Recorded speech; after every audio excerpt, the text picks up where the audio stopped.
Yes, ma'am. Thank you. Welcome to the Neurosurgical Case Room. We are going to conclude our anatomy of basal ganglia today, inshallah.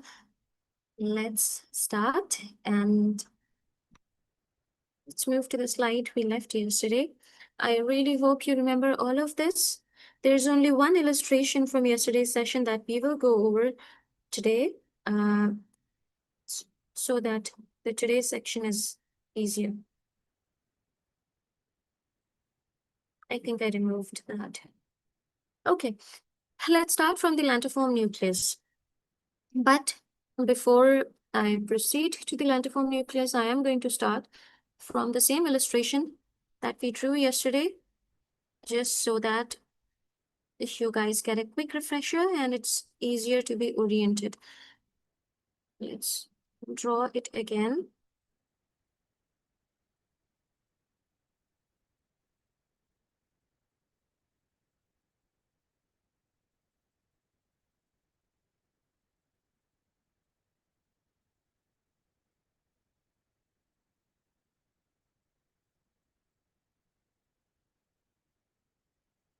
So this cute little thing, which looks like half of a butterfly, is actually the core, the central core, along with part of the insula. This thing here that you see, this is the circular sulcus. We were clear about it yesterday. And then there were certain white matter tracts that we discussed yesterday. I'm not going there today. But there was a very important structure here, which was lentiform nucleus, which went like this. And because it looked like a lens in the coronal sections and the axial sections, hence this name. Lentiform nucleus was divided in two different portions. We are going to cover what those portions are. But what is one thing to remember? The one thing to remember is the orientation. The red structure that you see here, this is the internal capsule. And we discussed this yesterday, that lentiform nucleus is sandwiched between insula and the internal capsule. So on the lateral side of lentiform nucleus, we have the insular cortex. Along with the insular cortex, we had certain white matter tracts that we discussed yesterday. There was extreme capsule. Then there was claustrum, which was gray matter. Then there was external capsule. And afterwards, we had putamen, which is part of the lentiform nucleus. So all these structures are somewhere here. This green line represents all of these structures that I just wrote the names of, and I'm not going to discuss in detail. But these two structures, the one in the orange and the yellow, they are sandwiched between the insula and all these white matter tracts, white matter fiber tracts on the lateral side and medially on the medially by the internal capsule. On the other side of the internal capsule, imagine that the internal capsule is like a cheese slice or a salad leaf, so that it's easier to remember. This green thing here, this is caudate, head of the caudate specifically. And this pink thing here is thalamus. And right here, there is pulvinar, where I'm coloring right now.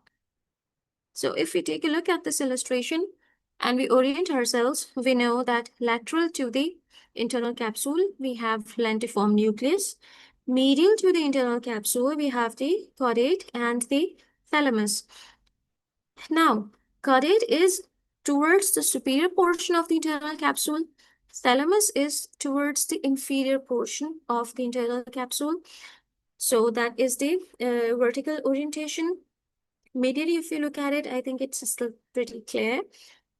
But there were a few interesting things going on here as well that we discussed yesterday, but just to be clear again, this thing here, the putamen, and I'm sure you all know that this orange structure is putamen, the yellow structure is globus pallidus. So putamen is separated from caudate at its anterior-most end with the help of internal capsule, anterior limb. The posterior margin of the putamen and the lentiform nucleus is separated from thalamus by the posterior limb of the internal capsule. We are all clear about that, right? Then antero-inferiorly, where there is no capsule, putamen goes and merges with the caudate anteromedially. And this thing here is called corpus striatum. We discussed that yesterday as well. So putamen plus caudate is corpus striatum. Putamen plus globus pallidus is called lentiform nucleus. Then between these two structures, these lens-shaped structures, something interesting is going on as well. There are white matter tracts. These green things are white matter tracts. There is a white matter tract here as well. So the lighter green, this green here, this portion is called lateral medullary lamina. And what does it do? Just a minute. Lateral medullary lamina, which separates the putamen from the globus pallidus.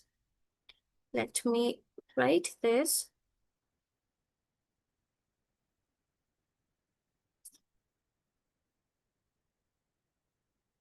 Putamen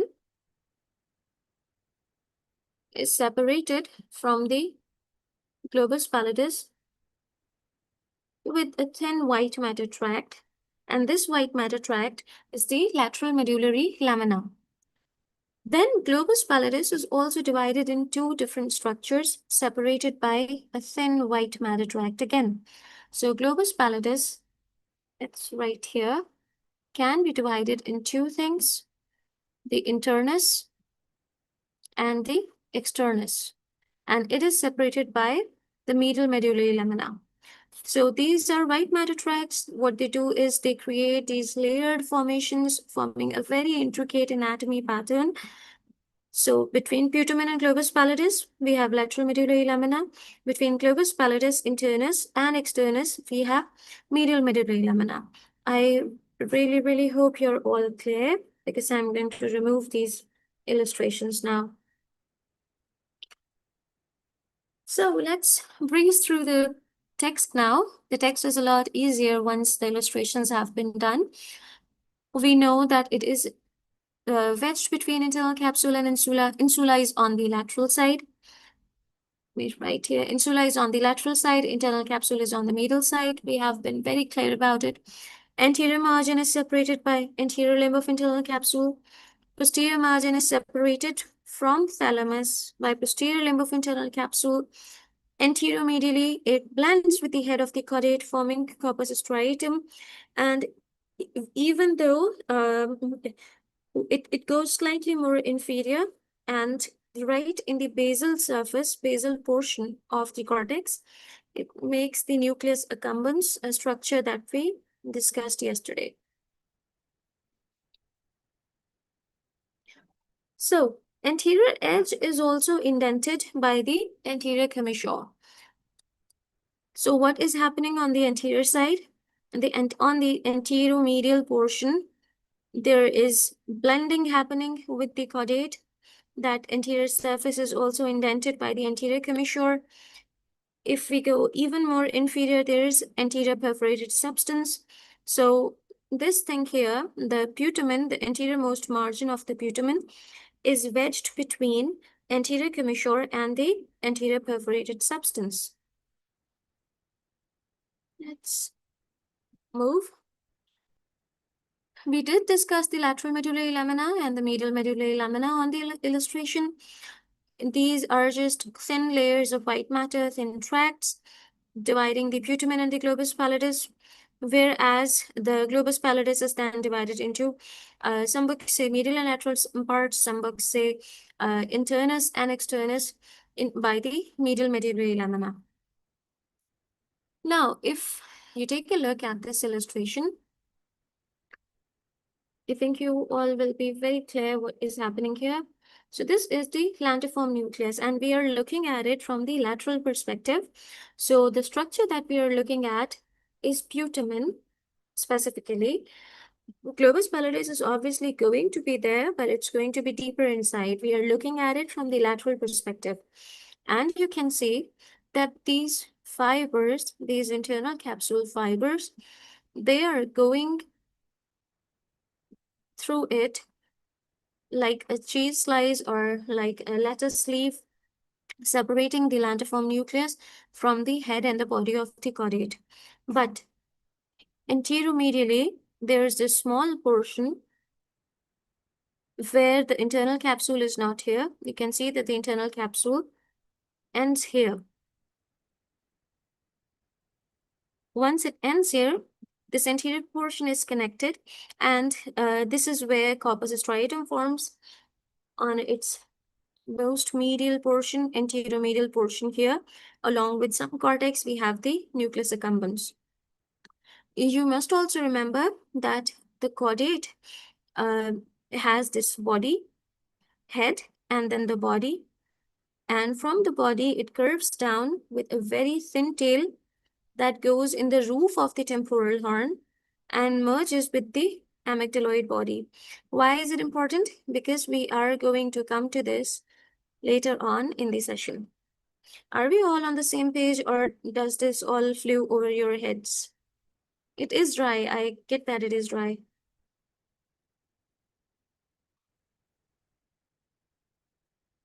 Am I audible? Yeah, we are on the same page. Okay. Let's move to the next slide. This is the last anatomy session of this week, by the way.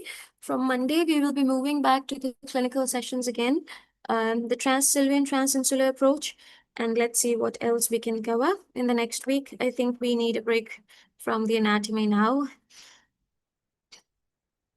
Anatomy is only good if we are coupling it up with the applied clinical portion.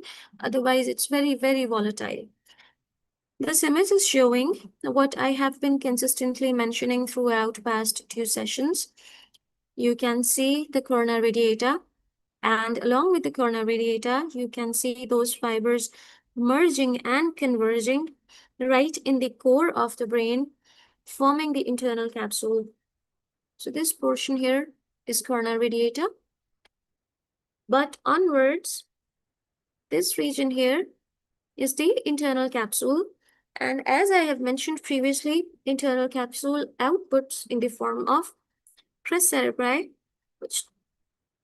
which goes along with the midbrain. So these are the downward fibers, and we are going to discuss them later on. Not next week, but probably sometimes later. Let me clear this so that we can come back. So you all remember the orientation, right? The orientation was internal capsule, lentiform nucleus, caudate, and the thalamus. So if you are looking at the internal capsule, this means you have removed all the lentiform nucleus. So in this image, you cannot see lentiform nucleus, and that is why the internal capsule is visible here. If we take it off, if we strip it even further down, we are going to take a look at the thalamus. Let's move. So we discussed this image, but I thought it was a really good representation and decided to keep it again for today. You can take a look at this portion. Let me change the color. This thing here, roughly, all of it is lentiform nucleus. And we draw here, this here is putamen. This is the cut section of the putamen. I'm not sure if it is visible on your screen, if you're watching it on phone. But once we cut the putamen and we strip it off completely, what do we see? We see the lateral medullary lamina, which is separating it from what? From globus pallidus, right? So we have taken away the putamen. We can see the lateral medullary lamina. If I strip this down as well, then what am I going to find? I'm going to find globus pallidus. And if I take it away layer by layer, then I'm also going to find medial medullary lamina before I find the globus pallidus internus. So it is all stepwise dissection. There's nothing new in this image that you all have not previously covered. Part of the internal capsule is visible in this image. Part of the retrolenticular suboptic radiations and sublenticular portion is also visible, but that is not our focus today. Let's move. So we have thalamus. Are you all clear about the lentiform nucleus, or do we have any questions? Madam, I have a small question. Madam, we Okay. say that internal capsule is made of corona radiata, na? But what is Yes. external capsule made of? And what is External extreme capsule made of? Okay, I am not 100% sure about the extreme capsule. I am only sure that it is a white matter fiber tract, but external capsule contains fibers from the corona radiata. We have discussed it previously. Corona radiata, let me write it over here. So the major portion of corona radiata does go into the internal capsule, Yes, right? ma'am. But some portion of it does go into the external capsule. And I think we did discuss it yesterday. About extreme capsule, I am not 100% sure, but I'll look it up and I'll leave a message on the WhatsApp group, inshallah. And madam, Is what that is the exact role of external capsule? Is it like external? internal capsule? Yes, Or it is a downward projection fiber. So what it does is it is taking all these axons downwards. That is the only role. The role is same as the internal capsule. It's just that the how do I tell it? The density of the fibers is much more in the internal capsule. But if you want a detailed overview about which I'm 100% sure, I'll leave a brief review on the WhatsApp group, inshallah, inshallah. Okay, ma'am. Thank you so much. Let me clear this. So that, does anyone else have any questions? No? Okay, let's proceed to the thalamus. So let's go back to a certain image. When we are talking about insula, I'm not sure if there's this image here.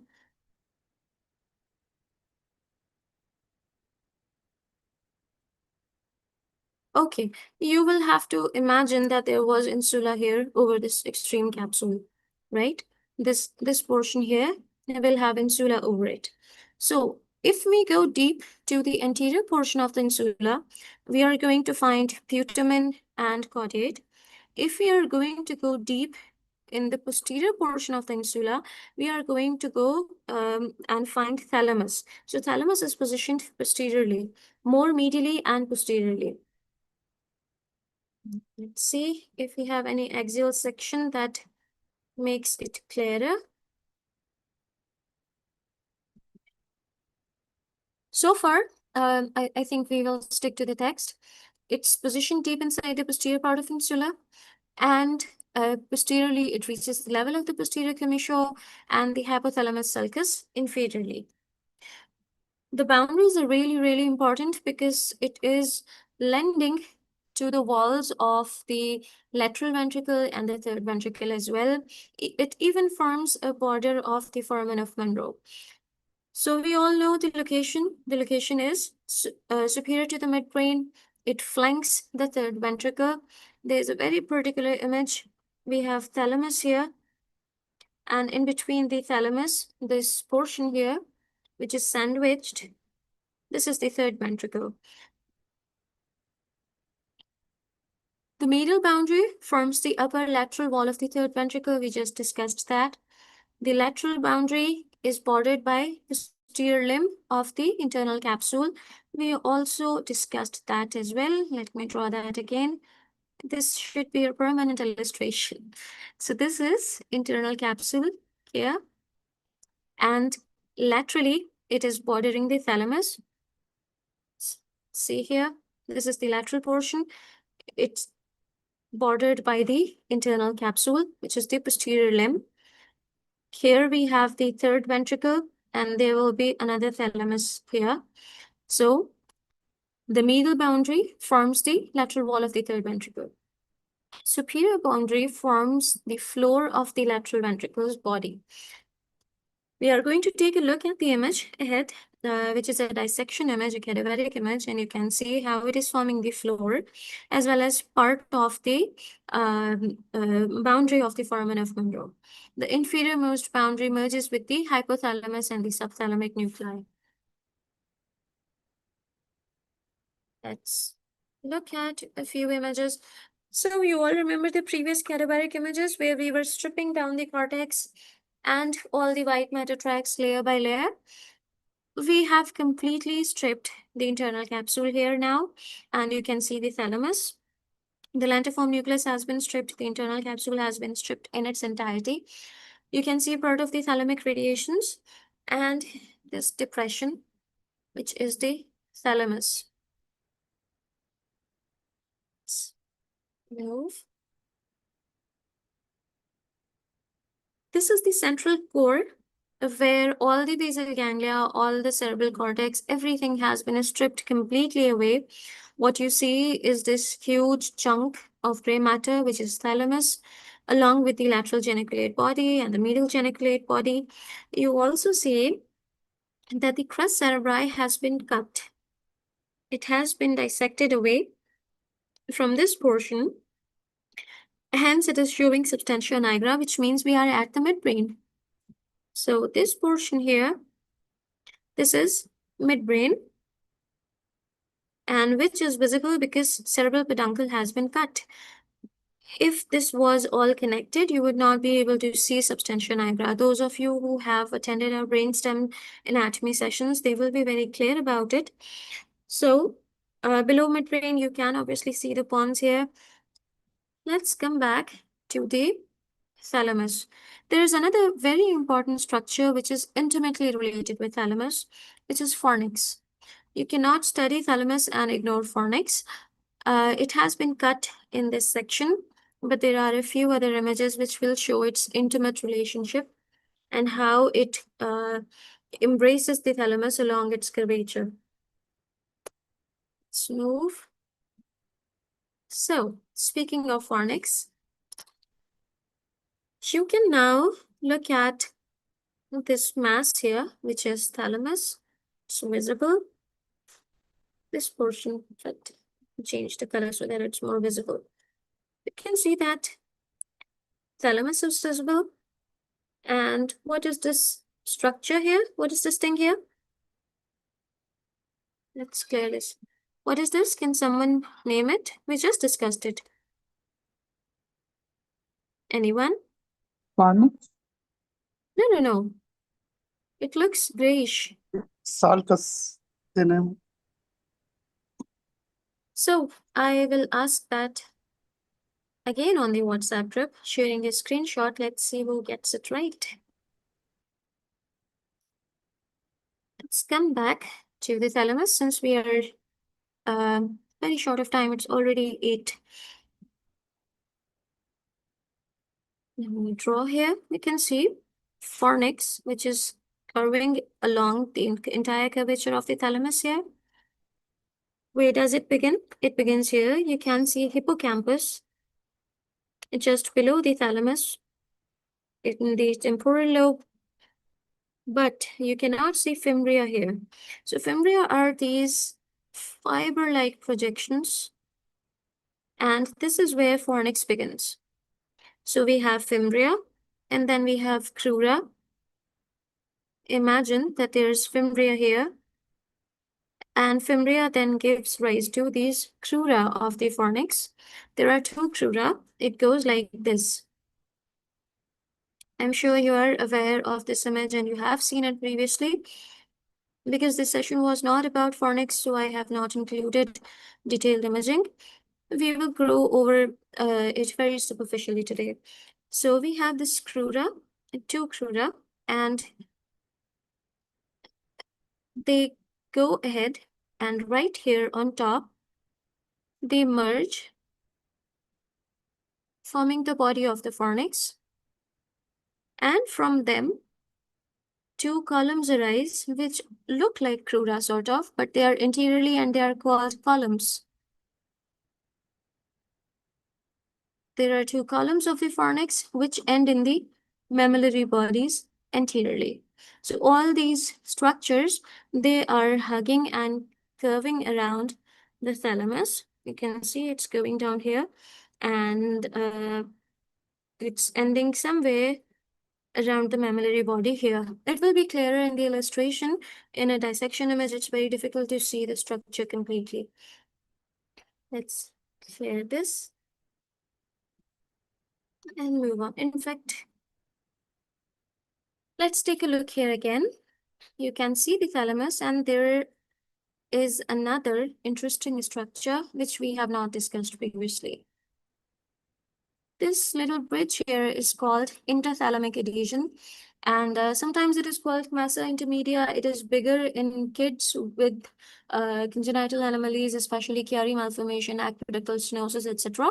But this is a normal interthalamic adhesion which connects both the thalami from different hemispheres. Along with the interthalamic adhesion, you also see the thalamus and the wall of the third ventricle. So this portion here, this is thalamus, which is covered by ependyma, making up the wall of the third ventricle. Along with that, I'm not sure if it's visible in this image, but there's another structure. You can see fornix curving around the thalamus. Let's move. So this is an axial section, but it also shows sagittal view. Technically not a sagittal view. There are a lot of views in this section, but most of it is axial. So how do I imagine that this portion is not here? So you need to imagine that rest of the image, this is axial section. If you think of it like this and you completely ignore or the structure that I drew, then you will understand how the orientation is. You can see the septum pellucidum here. You can see these lateral ventricles inside.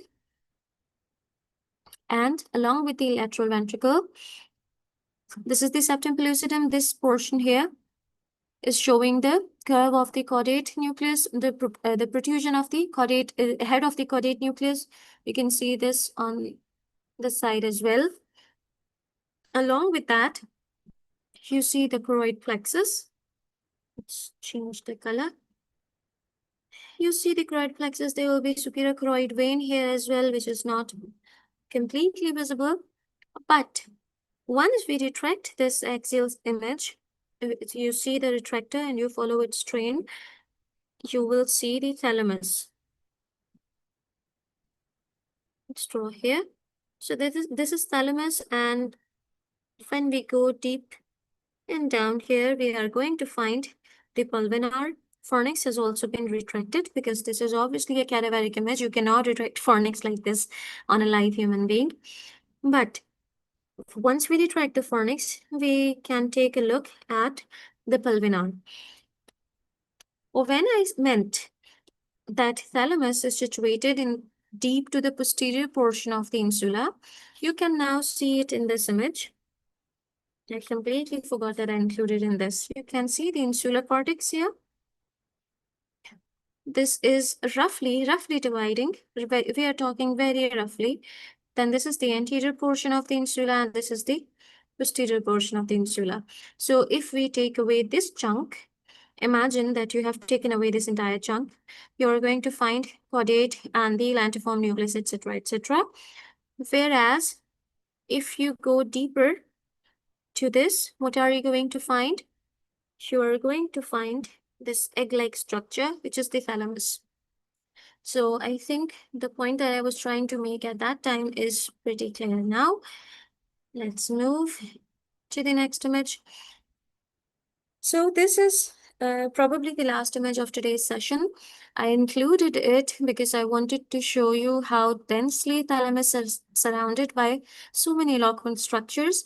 Why is it important for us as surgeons? It is important because if somebody wants to reach a thalamic lesion, a thalamic AVM, etc., whatever it is, the corridors are going to be slightly difficult. You can see that these are the corticospinal tract fibers. The above portion here, which is flared out, let's see. This portion which is flared out, this was corona radiata. The portion which was condensed here, this is internal capsule. You see how it is passing right at the surface of the thalamus, and then it is going downwards.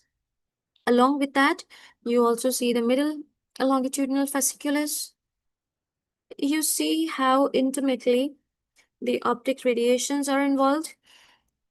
I am 100% sure you all will remember that part of the optic radiations will go towards the lateral geniculate body, which is a portion of the part of the thalamus, dorsal thalamus. Along with that, you can also see the arcuate fasciculus, which is colored in the orange. And you can see the caudate, which is dark green there. Okay, it was not last time. I think I changed the sequence. So these are very straightforward images after everything that we have discussed today. Septum pellucidum is there.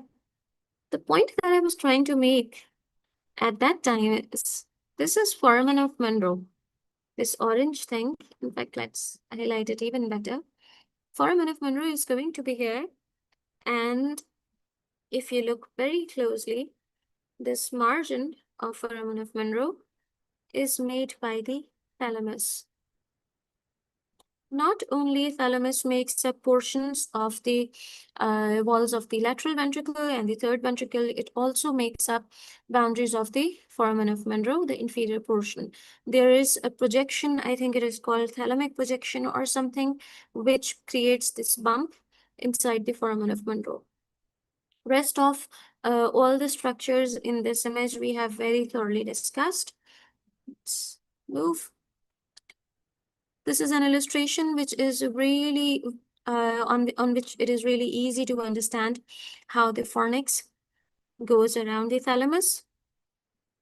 Let's draw here again. And the fornix anteriorly ends around mammillary bodies. Posteriorly, it starts at the fimbria and the hippocampus, somewhere around here.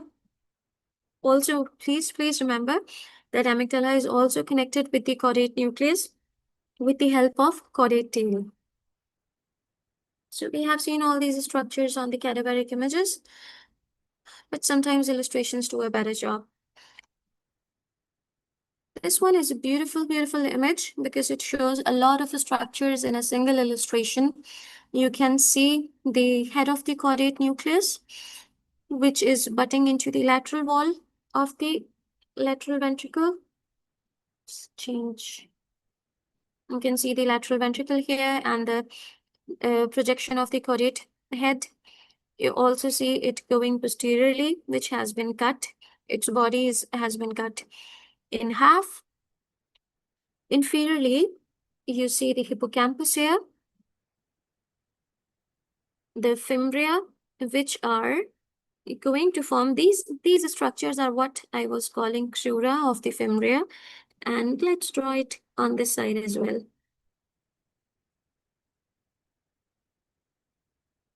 So these are crura, and they follow the curve of the thalamus.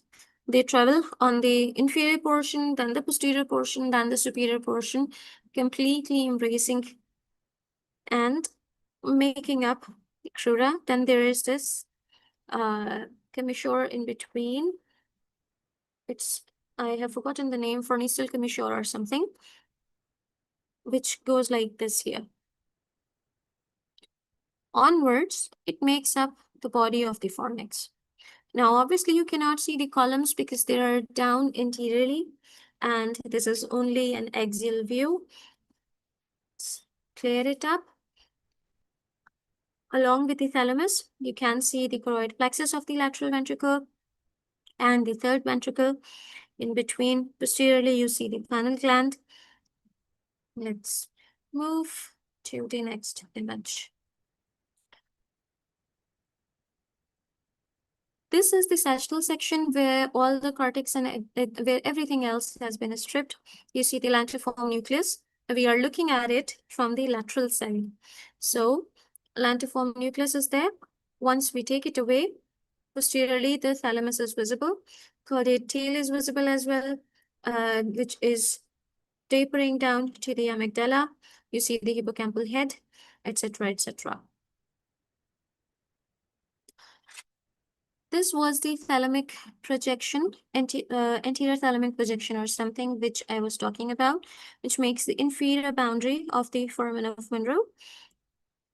Rest of all the structures we have discussed. This is the choroidal vein, the blue structure here, choroid plexus, and the choroidal vein.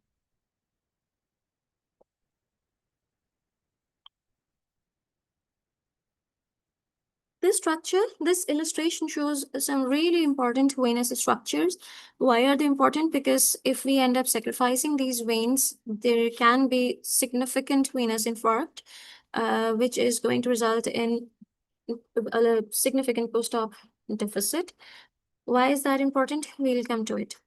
So let's draw here. You can see the septal vein.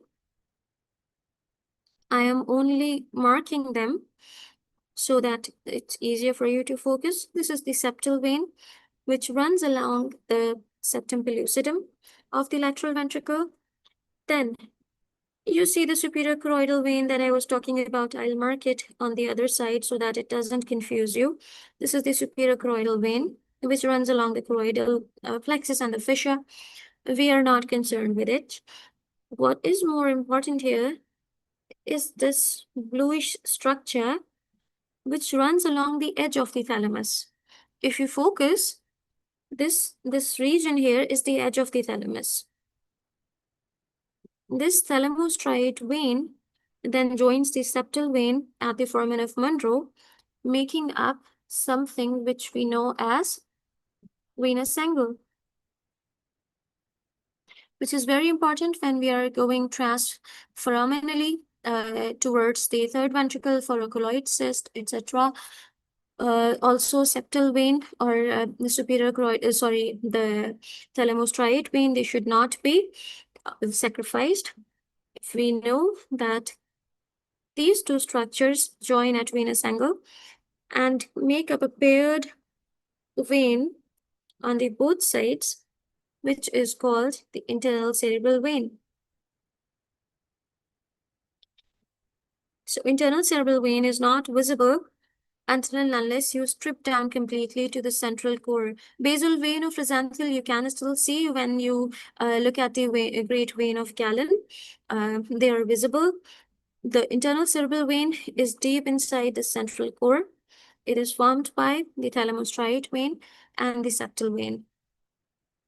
So even though this was not directly related to the thalamus, I wanted to include this because it is of significant surgical consequence. So this is an internal medullary lamina, which, let me draw again.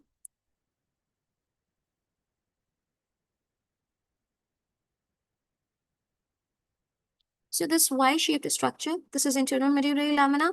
There are authors which say that this is medial medullary lamina.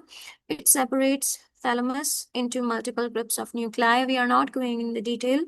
I'm only discussing the anatomy today, not the functional groups. But still, we have the anterior nuclei right here. Then we have the ventral anterior nucleus here. We have the ventral lateral groups. We have the dorsolateral nuclei. And then we have these posterior nuclei, which include the geniculate bodies, the lateral geniculate body, and the medial geniculate body. And I'm sure you all know that the lateral geniculate body is visual. It receives visual projections, optic radiations, whereas medial geniculate body receives auditory input. Thalamus is basically a giant relay center. You can consider it as the data center of today's, AI stuff. Clear this? We are going over it very superficially. We have the anterior group, which is linked with limbic system for memory and emotion. We have a medial group. I have remembered these nuclei with M for, mood and behavior. Anterior group is limbic system because it's nearer to it. Lateral group is then again divided into different nuclei: lateral dorsal, lateral posterior, and pulmonal. And there is a ventral tier, ventral anterior, ventral lateral, and ventral posterior. Then we have the metathalamus, which includes the lateral geniculate body, visual relay, and the medial geniculate body, where the auditory relay happens. There are certain interlaminar groups as well, but it is beyond the scope of this brief session. So that's a wrap. Thank you so much, everyone, for attending. We are concluding anatomy for at least a week or two. From Monday, we start the clinical sessions again. Please let me know if you have any questions or any feedback. Dr. Abid, I will get back regarding the external capsule and its function, inshallah, on the WhatsApp group.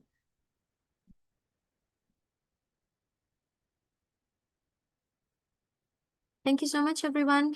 Leave me any questions if you come to think of anything later on the group. Thank you. That's a wrap.